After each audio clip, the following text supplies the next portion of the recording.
चलो good evening. आपण बघत होतो मला वाटतं चेंज द व्हॉइस, राईट? भाग बघितला होता चेंज द व्हॉइस मधला. आज आपण तो पार्ट पुढे कंप्लीट करून पुढच्या मुद्द्याकडे जाऊयात. ठीक? काही अडचण वगैरे कोणाला असेल तर तुम्ही सांगू शकता. ठीक आहे, काय अडचण नाही, ते पण सांगू शकता. अडचण असली तर ते पण सांगा, नसेल अडचण तर ते पण सांगा. ओके. मला वाटतं काल आपण सिंपल प्रेझेंट टेन्स बघितला होता, सिंपल पास्ट टेन्स पण बघितला होता, सिंपल फ्युचर टेन्स पण बघितला होता, आणि मला वाटतं कंटिन्युअस सुद्धा बघितला होता. प्रेझेंट कंटिन्युअस बघितला होता का? सांग प्रतीक्षा मला काल. Yes sir, present continuous tense पण झाले. प्रेझेंट कंटिन्युअस, पास्ट कंटिन्युअस, आणि मला मला वाटतं हे सांगितलं होतं की फ्युचर कंटिन्युअसचं होणार नाही कारण त्याच्यामध्ये बी येतो ऑलरेडी. आणि मी हे पण सांगितलं होतं की शेवटचे जेवढे पण आहेत, present perfect continuous, past perfect continuous, future perfect continuous, त्यांच्यापैकी कोणाचाही चेंज व्हॉइस होणार नाही असं मी सांगितलं होतं, आठवतंय? हो सर. आणि का नाही होणार ते पण सांगितलं होतं, कारण त्याच्यामध्ये ऑलरेडीच कोण आहे, बी, बिंग, बिन यांच्यापैकी एक जण ऑलरेडी त्याच्यामध्ये प्रेझेंट आहे. म्हणून शेवटचे जे 4 जण आहेत त्यांचा व्हॉइस चेंज होणार नाही. आता राहिला फक्त परफेक्ट. तर आपण ते सगळे परफेक्टचं बघूयात. चेंज व्हॉइस बघतोय आपण. पहिला बघूयात प्रेझेंट परफेक्ट. आपण शिकलो आहोत की जेव्हा परफेक्ट असतो कोणता पण, त्यावेळेला काय असतं तिथे? जेव्हा परफेक्ट असतो तेव्हा काय असतो? हॅव हॅज हॅड असतो ना. हॅव. हो. Have present has. आहे परफेक्ट मधलं, म्हणून हॅव आणि हॅज असणार आणि व्ही थ्री असणार. हो. एकदम सिंपल आहे बघा.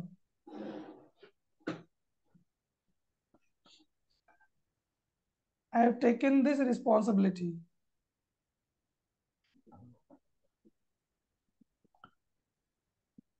I have taken this responsibility. याच्यामध्ये कोणतंही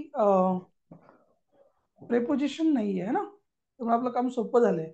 बाकी हा आहे याच्यामधला सब्जेक्ट, हा आहे एवढा मोठा यातला वर्ब, आणि दिस रिस्पॉन्सिबिलिटी हे आहे याच्यामधलं ऑब्जेक्ट. ठीक आहे. हॅव हॅज हॅड असलं तर फक्त एवढं करा, हॅव बीन हॅज बीन वापरा, झालं. बाकी तेच करायचंय नेहमीप्रमाणे. दिस रिस्पॉन्सिबिलिटीला आपण अगोदर घेऊ. दिस रिस्पॉन्सिबिलिटी अगोदर येईल कारण ते ऑब्जेक्ट आहे. कोणतं ऑब्जेक्ट आहे हे? डायरेक्ट की indirect? Direct direct direct object. शाबास. आता इथे हॅव हॅज आहे ना, हॅव बघून हे समजलं पाहिजे की हॅव किंवा हॅज घ्यायचंय. इथे हॅव आहे म्हणजे हॅवच घ्यायचं असं नाही. हॅव बघून हे समजलं पाहिजे की हॅव किंवा हॅज घ्यायचं. हॅज असेल तरी हे समजलं पाहिजे की हॅव किंवा हॅज घ्यायचं. ठीक आहे, तो वरचाच नाही घ्यायचा. Getting this? Yes sir. नाही लिहायचंय. ठीक आहे ना. इथे बघून हे समजून घ्यायचं की अच्छा हॅव आलाय म्हणजे इथे हॅव किंवा हॅज आपल्याला घ्यावा लागेल ना. आता रिस्पॉन्सिबिलिटीच्या नंतर हॅज येईल ना. हॅज येईल की नाही, का हॅव येईल? हॅज. हॅज येईल. त्याला बिन लावून टाका आणि व्ही थ्री घेऊन टाका. मग टेकन दिलेलाच आहे वरती, व्ही थ्री तोच घ्यायचा खाली, काय अडचण नाही. टेकन बाय मी. मी. आयचं काय झालं तिकडे जाऊन? मी. इतकं सोपं आहे हे. बघा, शीचं वाक्य असलं तर हॅज येईल ना, हॅव येईल. पटपट सांगा. आपण शिकलो होतो ना, I, she has. They, we. आणि जास्त जर लोक असतील तर आपण त्यांना हॅव म्हणतो. ही, शी, इट, नेम. एकच कोणतरी माणूस असेल तर आपण त्याला काय म्हणतो? हॅज म्हणतो. हा पॉइंट सगळ्यांचा क्लिअर आहे का नाही क्लिअर? जास्त लोक असतील तर हॅव म्हणायचं, एकच असेल त्याला हॅज म्हणायचं. शी एकच आहे म्हणून has. She has prepared the papers for this. आता चला, याच्यामध्ये कोणतं आहे प्रिपोजिशन सांगा फटाफट. फॉर आहे ना. Yes sir. फॉर. फॉर पासून 2 मिनिटासाठी स्टॉप करा. फॉर पासून 2 मिनिटासाठी स्टॉप करून टाकला आपण.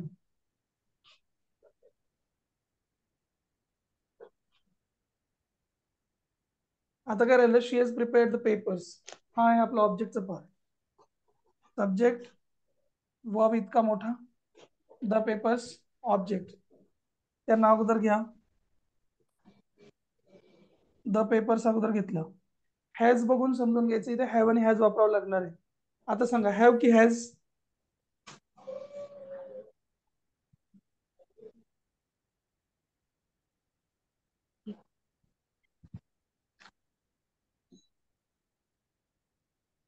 हॅव की हॅज? हॅज. का बरं हॅज? Has sir. का बरं? सर काशी आलेलं. एकटीच आहे ना ती. त्याच्यावर नाही डिपेंड. इकडे आता नवीन वाक्य सुरू झालं, द पेपरच्या पुढे काय येईल इथे? सर इथे हॅजच येईल. हॅव हा जनरली जो पर्सन असतो ना, हा. तर पर्सनच्या संदर्भात हॅव आपण वापरत असतो. ठीक आहे, इथे लिहून घ्या. अनेक लोक असतील, अनेक, काहीही अनेक असू देत, त्यांना हॅवच म्हणायचं. एकट्याला हॅज म्हणायचं. तो माणूस असो, वस्तू असो, झाड असो, पाखरू असो, पक्षी असो, काही पण असू देत. ठीक आहे. पेपर्स अनेक वचन आहे की नाही आहे? Yes sir. हो. Have have. वापरा त्याला. नोट करा, लिहून घ्या. ओके.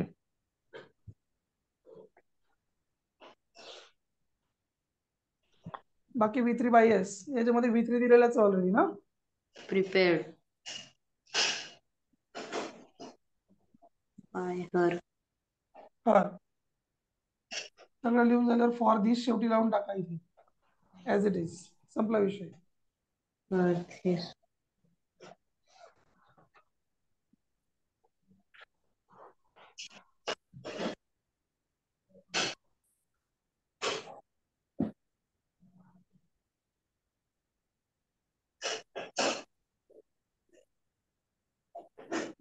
प्रिपोजिशन आहे का सांगा मला.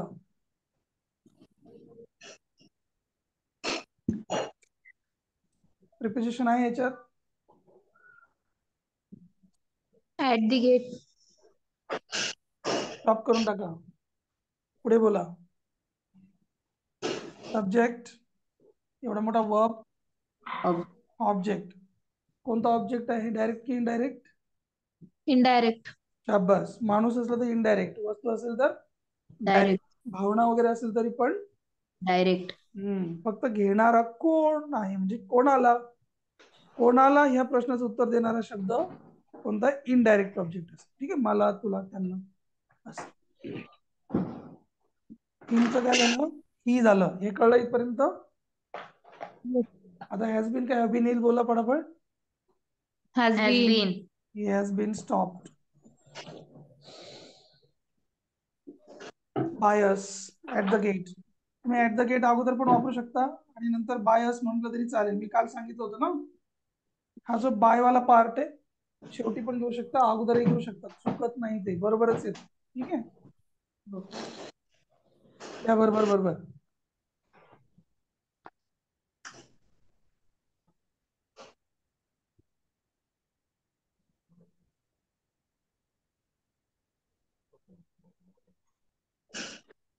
कोणाला काही डाऊट असला तर विचारा मला तोपर्यंत.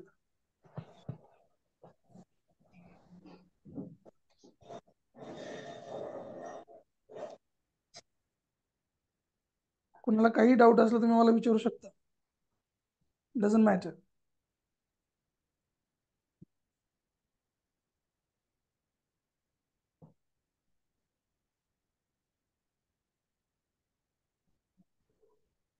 पुसूयात का? Yes sir.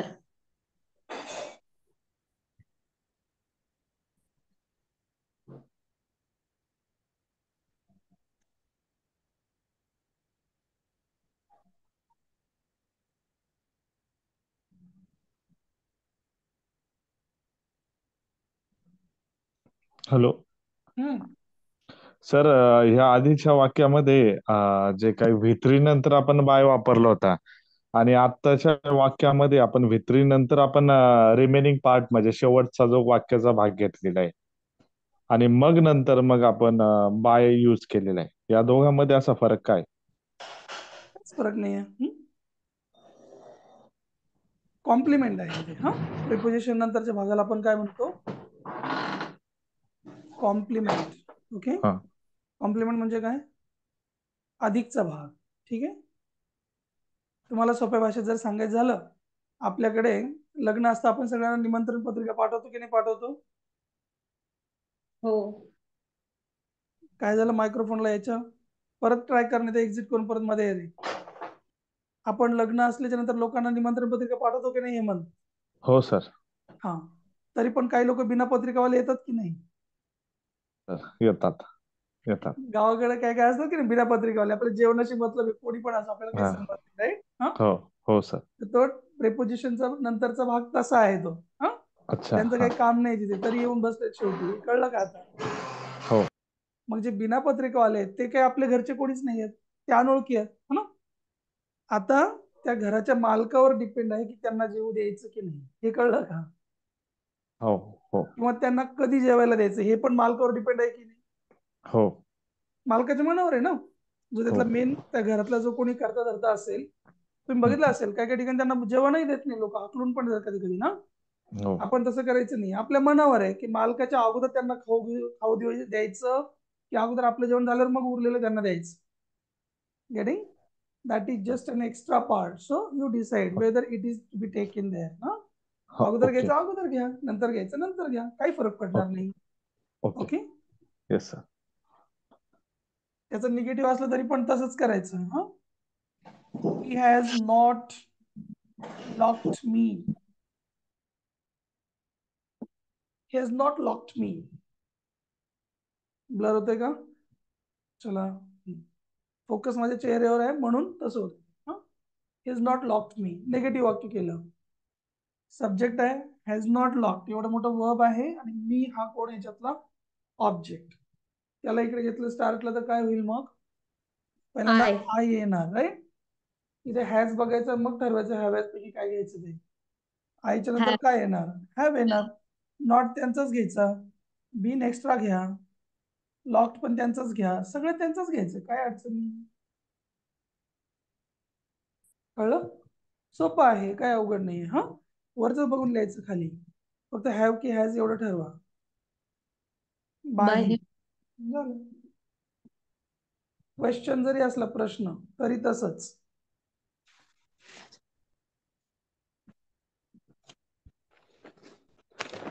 Have you solved the paper? पुढे काही पण असो, इन फ्रंट ऑफ मी वगैरे काही पण असेल, हा, त्याचं नका टेन्शन घेऊ, ते एक्स्ट्रा पार्ट आहे. बघा, इन फ्रंट ऑफ अस, पुन्हा तो इन फ्रंट ऑफ असचा भाग एक्स्ट्रा. हा, आता बघा इथे काय have you solve the paper आहे ना, हे कळतंय का? काल परवा आपण वाक्य सोडवले ना या प्रकारचे प्रश्नार्थी, याला सोडून द्या. येस. हा कोण तुमचा? Subject, subject. बरोबर? हो. हा कोण आहे तुमचा? वर्ब. वर. आणि हा कोण आहे तुमचा? ऑब्जेक्ट. ऑब्जेक्ट. हे समजलं का नाही? हो. आता इथे हॅव आहे म्हणजे तुम्ही ऑब्जेक्टच्या नंतर हॅव बीन हॅज बीन काहीतरी घेणार की नाही घेणार? हो. राईट ना? आता हॅव घेणार की हॅज घेणार? इथे थोडंसं लिहून बघायचं वाटलं असतं. The paper have been has been असं काहीतरी घेतलं असतं की नाही आपण? बोला फटाफट. हा, Yeah. हॅव बीन घेतलं असतं की हॅज बीन घेतलं असतं ते मला सांगा. पेपरच्या नंतर काय घेणार म्हणजे उत्तर जेव्हा सुरू होईल तेव्हा? हॅव की हॅज? पेपर नंतर Has. का बरं? एकच आहे ना. एकच पेपर आहे, करेक्ट. मग तुम्ही इथे हॅज बीन घेतलं असतं ना. हो. मग आता इथे हॅव एकटा आलाय ना, यांच्या मधला पण एकटाच घ्यायचा, म्हणजे हॅज आहे ना त्याला एकट्यालाच घ्यायचं. कळलं? प्रश्न Yes sir. विचारण्यापुरता.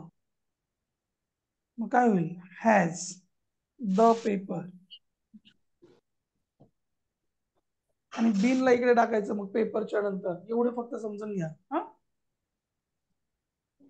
हे पॉइंट नोट करून घ्या. हा, हॅज इकडे, बीन तिकडे. हा, हेमंत सर समजतंय का मी काय म्हणतोय ते?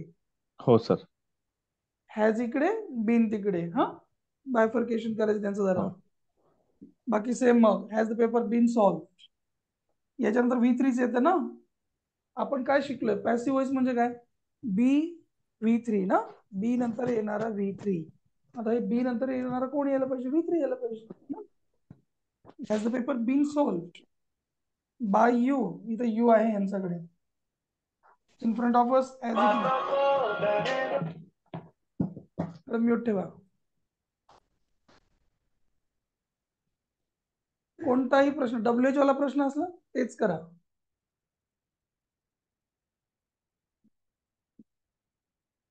What have you done?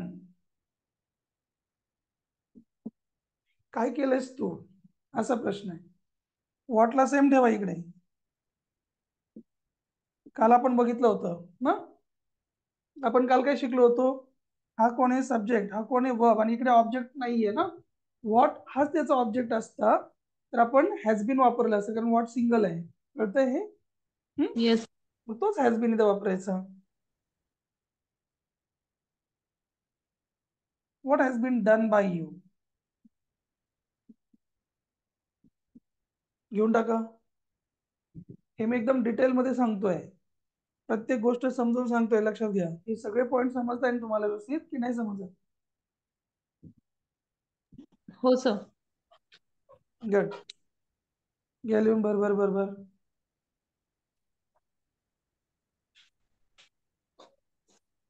झालं सर.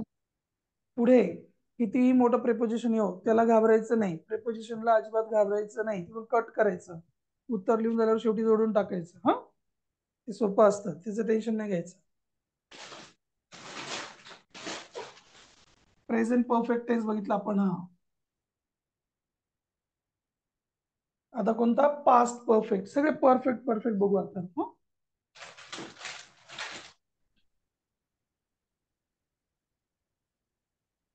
इथपर्यंत कळलं असेल ना आता.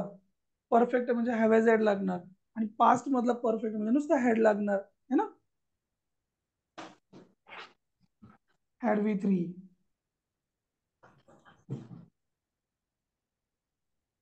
they had. काय पण एखादी ऍक्शन सांगा, कोणती पण. रिटर्न है ना, एक टूक रिटर्न बिटर्न कोणतं पण एखादं घेऊन टाका. माय नेम ऑन द टॉप.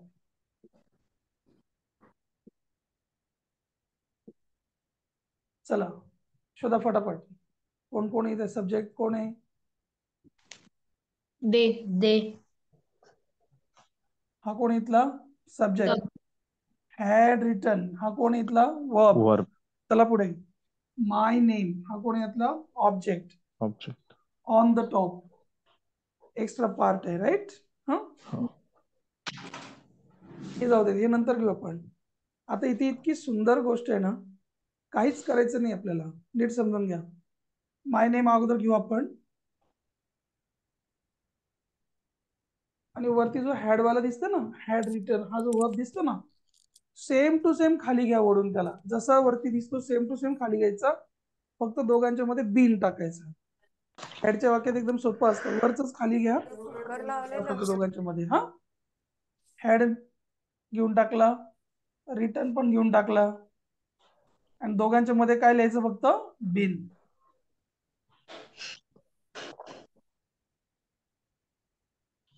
खूपच डिझाईन झाला. और हॅड बिन रिटर्न. बघा बरं, समजते का हे? Yes sir. वरच लिहायचं हॅडचं वाक्य असल्यावर. हा, फक्त बिन एक्स्ट्रा टाकायचं. हॅड बिन रिटर्न झालं. आता काय? By them on the top. on the top.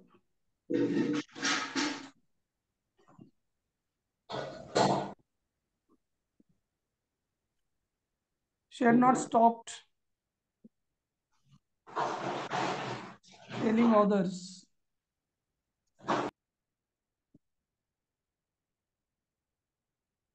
बघा, आता इथे जेव्हा एखाद्या वर्बच्या नंतर आय येतो, तेव्हा ती ऍक्टिव्हिटी बनते. हे सगळ्यांना लक्षात ठेवा, नोट करा गोष्ट.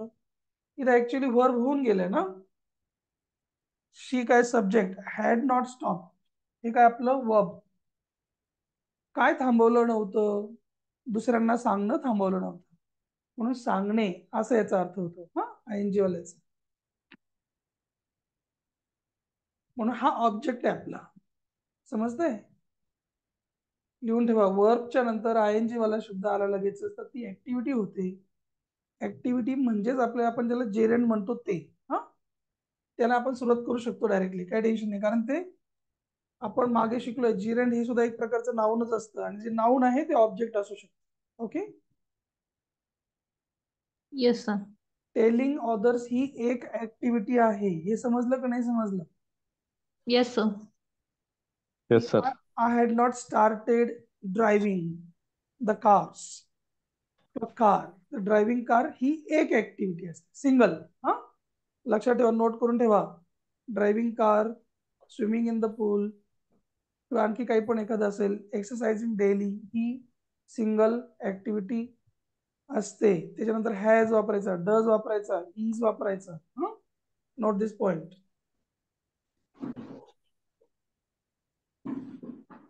टेलिंग ऑदर्स वरच खाली लिहा, बीन वापरा फक्त मध्ये.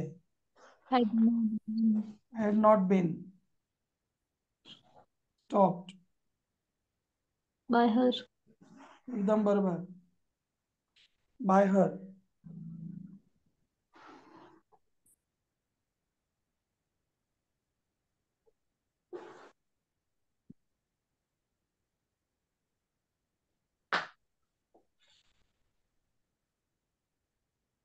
Had you joined the meeting today?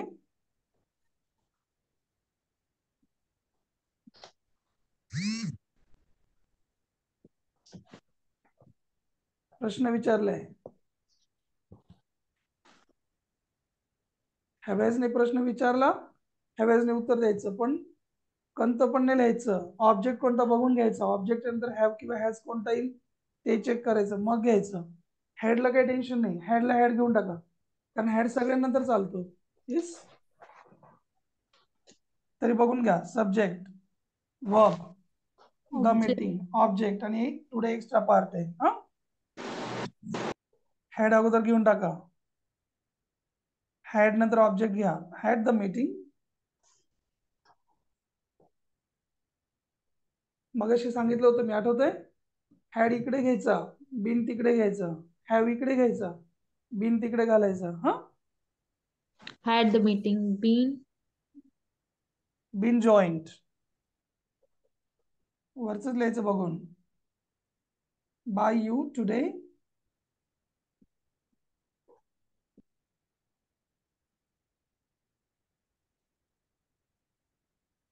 had the meeting been joined by you today, असं होईल ते. लिहा.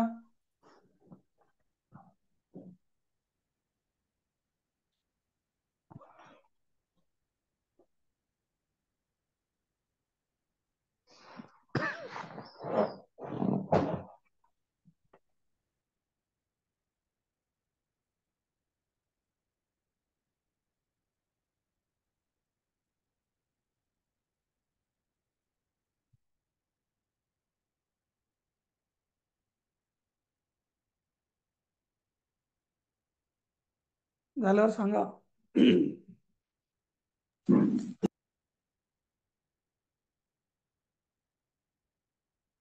डन. हो Sir. sir. Had you told your father, लिहा बरं एक वाक्य. Had you told your father, उत्तर सांगा काय होईल. Had you told your father,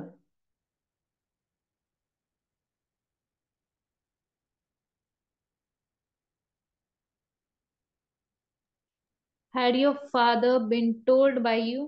एकदम बरोबर बाळा, एकदम बरोबर, शाबास, गुड गर्ल. आता फ्युचर मधला परफेक्ट बघू. जो नियम शल विल ला लागू होईल तोच नियम सगळ्या मॉडेल ऑक्झिलरीज ला लागू होईल. कॅन, कुड, will, would, shall, should, may, might, must. Perfect म्हणजे हॅव असणार, फ्युचर म्हणजे विल असणार, हॅव नंतर V3 येणार. मागे पण सांगितलं होतं, आता पण सांगतो परत एकदा. मॉडेल ऑक्झिलरी नंतर फक्त हॅवच येणार, हॅज नाही येणार, हॅड नाही येणार. त्याचा भूतकाळ जरी झालं, कुड, वुड जरी असला तरी पण हॅवच येणार. Note down.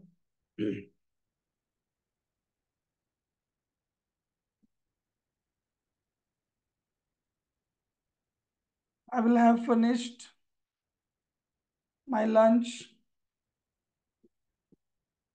in 5 minutes. मी माझं लंच 5च मिनिटामध्ये उरकवलेलं असणार आहे. चावणार नाहीच. नुसतं गिळणार आहे फटाफट फटाफट. तू चल मी आलो, तू चल मी आलो. चलो फटाफट शोधा. Subject I, will have finished, इतकं सगळं काय याच्यातलं verb. My lunch will be the object, in 5 minutes will be the extra part. कळलं? Yes no? Yes, sir. चला उत्तर सांगा. अगोदर काय येणार? My lunch. My lunch. आता फक्त हे वरच खाली घ्यायचं, इथे पण हीच गोष्ट करायची, कशालाही डिस्टर्ब करायचं नाही. सेम खाली ओढून घ्या आणि तिथे बिन लावा. ठीक झालं. बिन. इथे हॅवच्या नंतर बिन टाकायचं ना आपल्याला आता. Will have been finished my lunch will have been finished. by me in 5 minutes. Yes. मी असे पार्ट्स करतोय तसे तुम्ही पण करू शकता, म्हणजे सोपं जाईल तुम्हाला.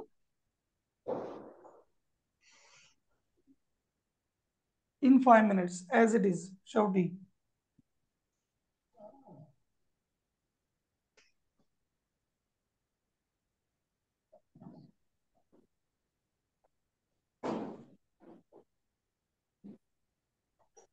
You would have killed me for the property.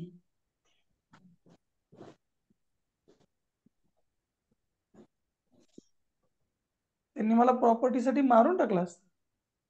मारून टाकूनही झालं असतं, आतापर्यंत संपला असतं खेळ. चला, subject would have killed, verb मी हा त्यातला ऑब्जेक्ट आहे. कोणता ऑब्जेक्ट आहे? मी म्हणजे कोणता ऑब्जेक्ट झाला? Indirect. Indirect. Direct object. Very nice. बोला मग, पहिल्यांदा मीच काय झालं इकडे आल्यावर? आय. वरचं खाली लिहून टाका, बिन वापरा मध्ये. Would have been killed by them for the bus, very good. काही वाक्य येऊ, घाबरायचं नाही अजिबात. Bye them for the property as it is.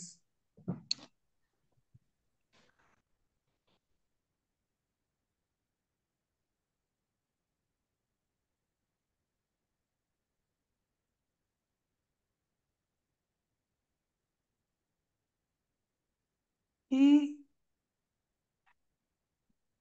must not have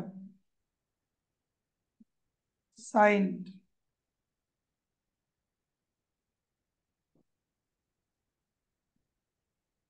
the documents.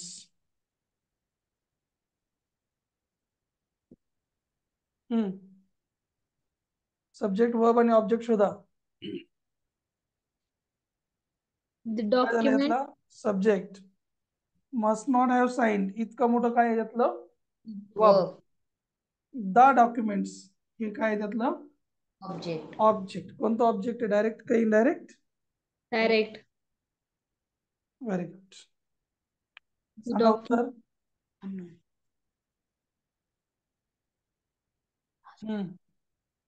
must have not been must not have been signed by him. Good. Have नंतर been म्हणायचं फक्त. Must not have been signed वरती दिलेलंच आहे.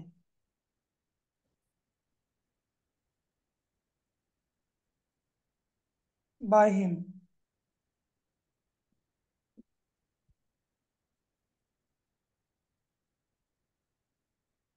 लिहा.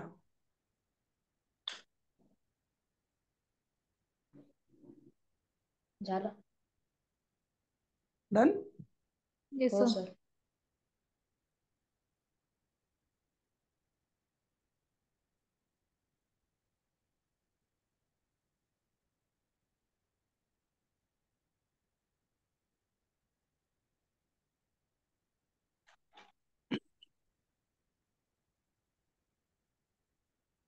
आपण मागे बघितलं होतं की जर ऑर्डर असेल तर काय करायचं, लेटने सुरुवात करायचं. बघितलं होतं ना आपण हे.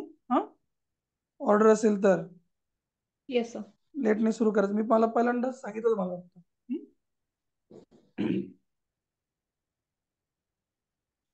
ठीक आहे, चला. इथे आपला चेंज द व्हॉइसचा पार्ट बऱ्यापैकी मला वाटतं संपलाय ना. झालंय ना. प्रेझेंट, पास्ट, फ्युचर त्यातले सगळे बघितले आपण. पॉझिटिव्ह सेंटेन्स, निगेटिव्ह सेंटेन्स, त्यातले हेल्पिंग वर्बचे क्वेश्चन्स, त्यातले WH क्वेश्चन्स. याच्यामध्ये काय हा खूप पलीकडे गेला, त्यामुळे याच्यामध्ये काय हेल्पिंग वर्बचे प्रश्न सहसा केले जात नाही. केले तरी पण तोच फॉर्म्युला परत. विलला इकडे घ्यायचं, हॅव बीन तिकडे टाकायचं, सेम करायचं. चला पुढे जाऊया. एक महत्वाचा पार्ट कोणता असतो की इंग्लिश ग्रामर मध्ये चेंज द व्हॉइस नंतर कोणता अवघड पार्ट असतो की इनडायरेक्ट स्पीच वाला ना. Yes, sir. बोलत चला. Yes sir. चला, डायरेक्ट इंटू इनडायरेक्ट स्पीच.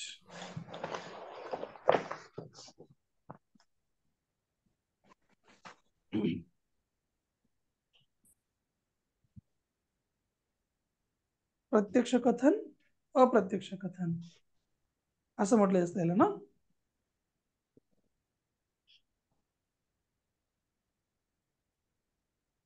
बरोबर. हो सर. आता समजून घ्या हा पार्ट कसा असतो. याच्यामध्ये डायरेक्ट स्पीच म्हणजे काय, आपण दोघ जण समोरासमोर बोलतो आहोत, याला आपण काय म्हणू, डायरेक्ट स्पीच.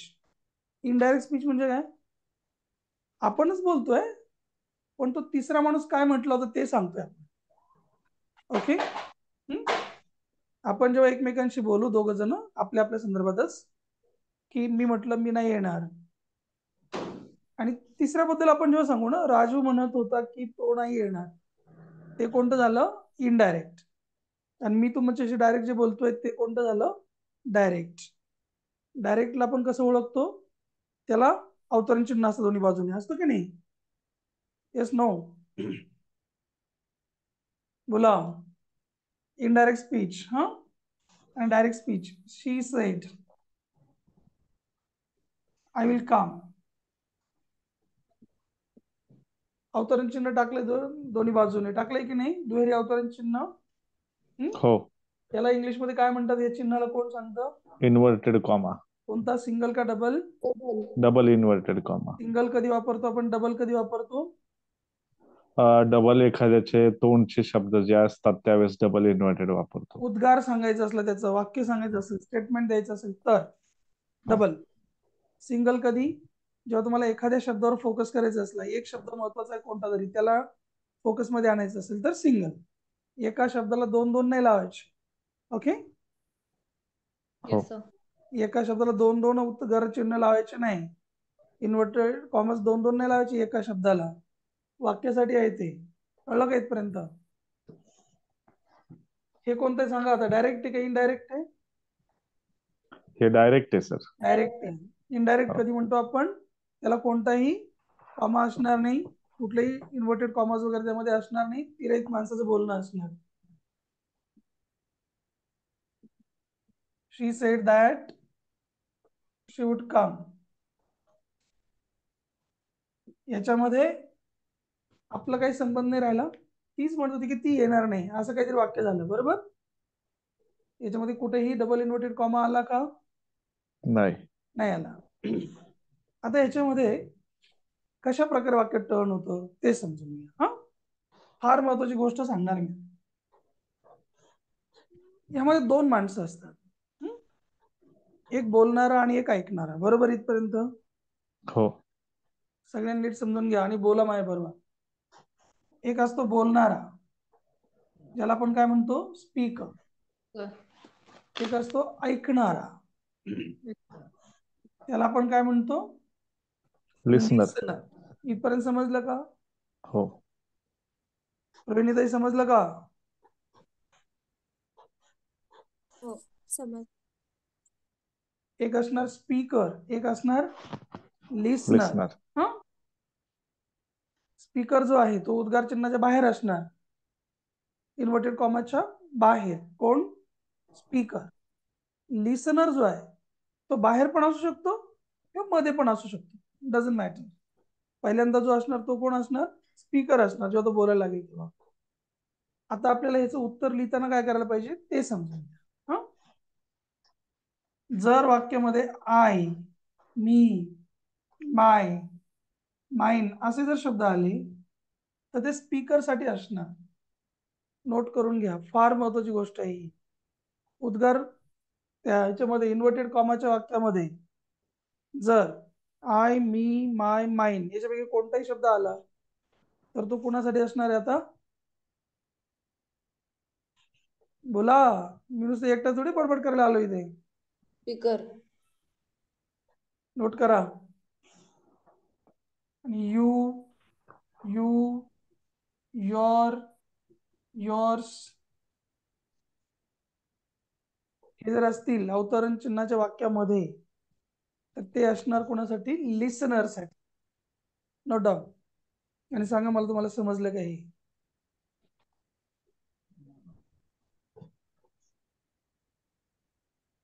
समजलं सर. मी हा प्रश्न पुन्हा पुन्हा विचारणार आहे आता. आय, मी, माय माझ्यासाठी म्हणजे आपल्या बोलणाऱ्यासाठी. यू, युअर, युअर्स कोणासाठी? ऐकणाऱ्यासाठी. पाठ करून ठेवा हे. पुन्हा पुन्हा याचा उल्लेख होत जाईल आता इथून पुढे. बघा आता याचं उत्तर लिहिताना काय काय केलं पाहिजे, त्याच्यामध्ये काय काय असतं ज्याच्यामध्ये चेंज करायला पाहिजे ते समजून घ्या. कशा कशामध्ये चेंज करायला पाहिजे आपल्याला? मध्ये चेंज करावं लागतं ना आपल्याला. हो. सगळ्यात महत्वाचं काय काय चेंज करायचं बघा. त्यातलं माणूस कोण आहे ना तो प्रोनाउन. प्रोनाउनला आपण बऱ्याच वेळेला चेंज करतो. हेल्पिंग वर्बला चेंज करतो. मेन वर्बला चेंज करतो है ना. हे 3 मेन प्लेयर असतात. आणि time place, time phrase, time सांगणारे शब्द जे काय असतील त्यांना चेंज करतो. बरोबर आहे की नाही? शक्यतो एवढ्यांना चेंज करतात. प्रोनाउनला, हेल्पिंग वर्बला, मेन वर्बला, टाइम फ्रेजला. कसं कसं चेंज करतात ते आपण बघू. बघा, रवी सेज आय एम रेडी. आता मी मुद्दाम छोटं वाक्य घेतोय. हे वाक्य कितीही मोठं करता येईल आपल्याला कशाच्या मदतीने? एक्स्ट्रा पार्ट, प्रेपोजिशनचं. राईट. हा. कितीही मोठं करता येईल, त्याचं काही टेन्शन नाही आपल्याला घ्यायचं. आणि ते कुठेही चेंज करता येतं हे समजून घ्या. अगोदर कन्सेप्ट क्लिअर करून घ्या, मग काय नाही. बघा आता, रवी सेज आय एम रेडी हे आपलं कोणतं वाक्य? साधं वाक्य घेतो आपण यासाठी. बोलणारा ऍज इट इज रवी. ह्या वाक्यामध्ये ऐकायला कोणी आहे का? नाही. बाकीचे काय बरं बोलत नाही रे? आरती,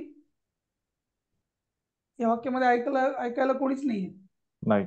मग हा जो शब्द आहे ना त्याला रिपोर्टिंग वर्ब असं म्हणतो आपण. ते सेम टू सेम घ्यायचं. जर इकडे जर वर्तमान काळ असेल, ओके, आपल्याला याचा भूतकाळ कधी करायचा असतो? जेव्हा हे भूतकाळामध्ये असेल. हे स्वतःच वर्तमान काळामध्ये असलं याला चेंज करण्याची, याला भूतकाळ करण्याची काही गरज नाही. समजलं?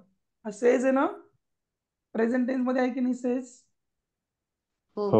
वॉज वेअर करायची काही गरज नाही. मग जेव्हा हा पास्ट मध्ये राहील तेव्हाच यांना पास्ट करायचं, नाहीतर मधल्यांना पास्ट करायचं नाही. सिम्पली. जर ऐकायला कोणी असतं तर आपण टेल किंवा टोल्ड केलं असतं, पण ऐकायला कोणी नाहीच आहे, एकटाच रवी. बरोबर, तेच राहू द्या. रवी सेज, याचा अर्थ काय झाला? रवी म्हणतो की. असं झालं ना. सेज म्हणजे म्हणतो, सेड म्हटलं असतं, म्हटला असं झालं असतं. रवी म्हणतो की. आता कीला इंग्लिश मध्ये कोणता शब्द आहे? दॅट. मग जेव्हा आपण पहिल्या प्रकारचं साधं वाक्य बघतो ना, ऍसर्टिव्ह सेंटेन्स, त्याला आपण ऍसर्टिव्ह म्हणतो. वाटलं तुम्ही ते लिहू शकता वरती की हा कोणता प्रकार चालू आहे ऍसर्टिव्हचा.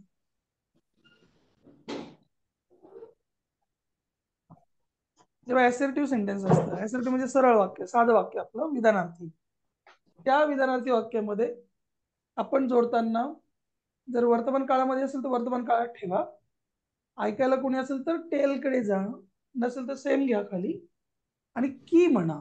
की म्हणजे दॅट. इथपर्यंत आले सगळेजण? Yes no? हो. जर तुम्हाला हा पार्ट समजून घ्यायचा असेल तर माझ्याशी बोला. Yes sir. ठीक आहे, जर तुम्ही बोललात तर तुम्हाला कळेल. बोलायचं नसलं तर नाही आलं तरी चालतंय, काही बिघडत नाही. नाही आलं तर तुम्ही 1 मिनिट कमी असलं काही फरक पडत नाही, नुसतं बघू नका. रवी सेज, 2 वाक्यांच्या मध्ये आपण दॅटने जोडणार आहे. दॅटचा अर्थ काय सांगितलं मी आता? की. दॅट जवळ आल्यावर थोडं थांबायचं. ही गोष्ट सगळ्यांनी नोट करून घ्या. तुम्ही कोणत्याही वाक्याचं उत्तर लिहा, परंतु मी आता जे सांगतो ते समजून घ्या. त्या वाक्याचं जेव्हा तुम्ही इथे याल ना, 2 वाक्य कनेक्ट करायला याल ना, इथे थांबा, पॉज घ्या आणि पुढे कोणाकोणाला चेंज करायचं आहे ते अगोदर ठरवून घ्या. ते आधी फिक्स करा, मग पुढे जा. कळलं? लगेच नका उड्या मारू.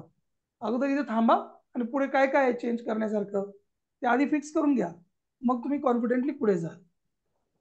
आता इथे आलो आपण. इथे आय हे प्रोनाउन आहे, चेंज करावं लागेल की नाही करावं लागणार? करावं लागेल.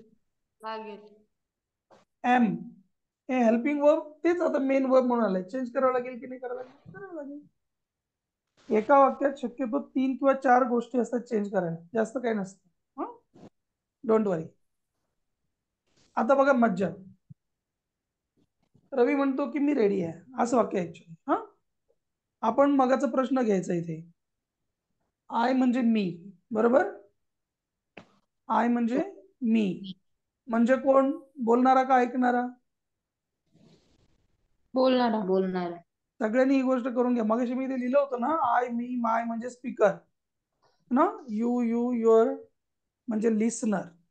मग आता आय म्हणजे कोण? स्पीकर. आय म्हणजे मी बोलणारा. म्हणजे कोण? रवी म्हणजे तो ना. हो. ही सिक्वेन्स लक्षात ठेवा.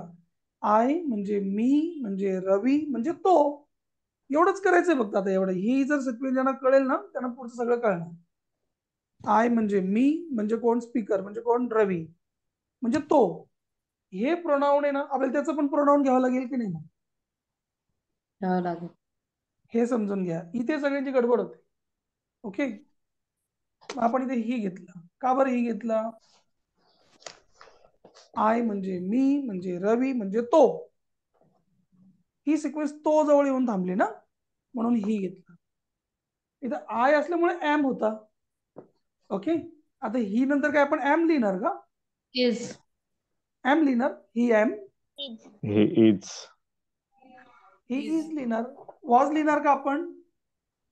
नाही लिहिणार. मग ही इज आलं, संपलं. रेडी सर, जसं तसं. कळते? येस और नो? Yes sir. बघा आता ही याप्रमाणे जर गाडी लाईनला लागली असेल ना, आता बाकीचे उदाहरण तुम्हाला पटपट समजले पाहिजे.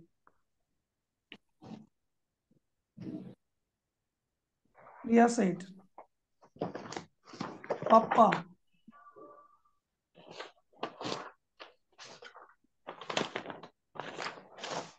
I am using your phone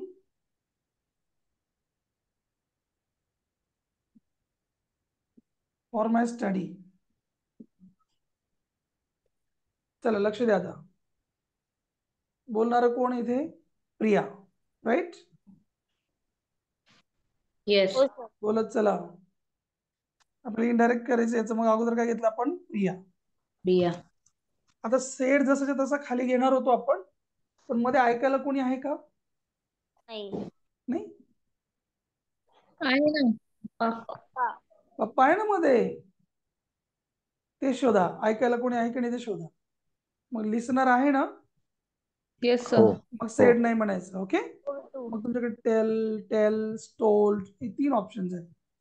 मग सांगितलंय ना कोणाला तरी, ऐकायला आहे ना, मग टेलचा पास्ट टेन्स घ्यावा लागेल आपल्याला. इथे पास्ट टेन्स आहे ना सेड, मग टेलचा पास्ट टेन्स काय? टोल्ड आहे, तो घ्यावा लागेल. प्रिया टोल्ड. आणि कोणाला टोल्ड? पप्पांना ना. हो. ज्यांना कोणाला टोल्ड केलं त्यांना लगेच बोलवा. आता एक मज्जा इथे समजून घ्या. पप्पा असल्यावर आपण पप्पा नाही म्हणायचं, हर फादर म्हणायचं. मम्मी असेल तर आपण पण मम्मी नाही म्हणायचं, ती तिची मम्मी आहे म्हणून ती तिला मम्मी म्हणते ना. तर तुमची मम्मी आहे ती, तुम्ही पण तिला मम्मी म्हणताय बरोबर. है ना. Her mother, her brother, her sister. दीदी असेल तर हर सिस्टर. कळतं का नाही? Yes sir. her father. इथपर्यंत हा एक व्यक्ती आणि हा एक व्यक्ती, दोघ जण झाले. की म्हणायचं आपल्याला पुढे, की दॅट. दॅट. आणि दॅट जवळ आल्यावर मग काय सांगितलंय मी? थांबायचं. थांबायचं, पॉज घ्यायचा आणि पुढे काय काय चेकिंग करण्याची जागा तिथे आपल्याला चेंजेस करावे लागणार आहे, ते आधी टिक करून घ्या. कोणतीही परीक्षा द्या, कोणत्याही एक्झाम मध्ये जेव्हा जाल ना तुम्ही करायला आरती, तेव्हा हे लक्षात ठेवायचं की थांबाई, मग घाई नको करायला. कारण I have seen many hundreds of students who fail in this question, right. बऱ्याच जणांचं Yes. चुकतं ना ह्याच्यामध्ये. हो. अगोदर चेक करा. चला, आय बदलावं लागेल की नाही? आय हो सर. बदलूयात. एम ला पण बदलावं लागेल, हेल्पिंग वर्ब आहे. हा, हेल्पिंग वर्बचे शेजारी असलेलं वर्ब जे आहे मेन वर्ब, त्याला नाही बदलायचं, हेल्पिंग वर्बलाच बदलायचं. हा, युजिंग ING वरला काही नाही बदलायचं. युअरला बदलावं लागेल की नाही मला सांगा? युअरला हो. हो सर. प्रोनाउन आहे, बदलावंच लागेल.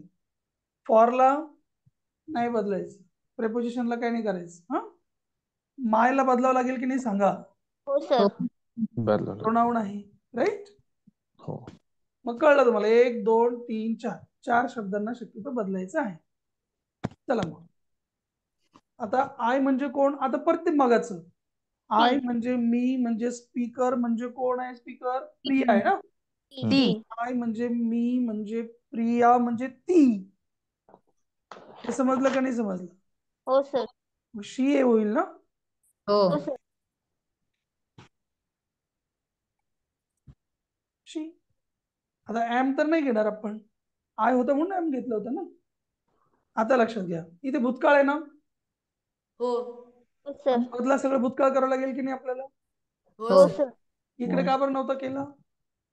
प्रेझेंट होतं म्हणून. इथे प्रेझेंट होता, हा. इकडे प्रेझेंट, इकडे पास्ट आहे, हे सगळं पास्ट. हो sir.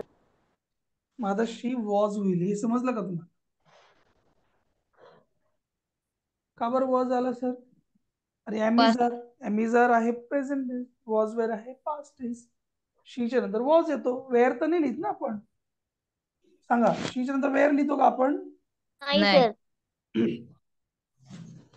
Using, same to same, using. Your म्हणजे तुमचा, परत तेच लावा डोकं. हीच. योर हो. म्हणजे तुमचा, म्हणजे कुणाचा? ऐकणाऱ्याचा ना. हो सर. योर म्हणजे तुमचा, म्हणजे ऐकणाऱ्याचा, म्हणजे कोणाचा? त्यांचा. हर फार. पप्पांचा ना. हो. योर म्हणजे तुमचा, म्हणजे ऐकणाऱ्याचा, म्हणजे पप्पांचा, म्हणजे त्यांचा, राईट. हा, हीच. आता त्यांचा म्हणजे कुणाचा, हा मोठा प्रश्न आहे. ठीक आहे, एक माणूस आहे का जास्त माणसं आहे? एक. तिसरा एकटा. राईट, तिसरा एकटा. हीच म्हणायला पाहिजे. आता एकदमच प्रेम उफळून आल्यासारखं देर नाही लिहायचं, पप्पांची संख्या वाढून जाईल है ना. ते मराठीमध्ये आहे आपलं, त्यांचा. फोन सेम टू सेम घेऊन टाका,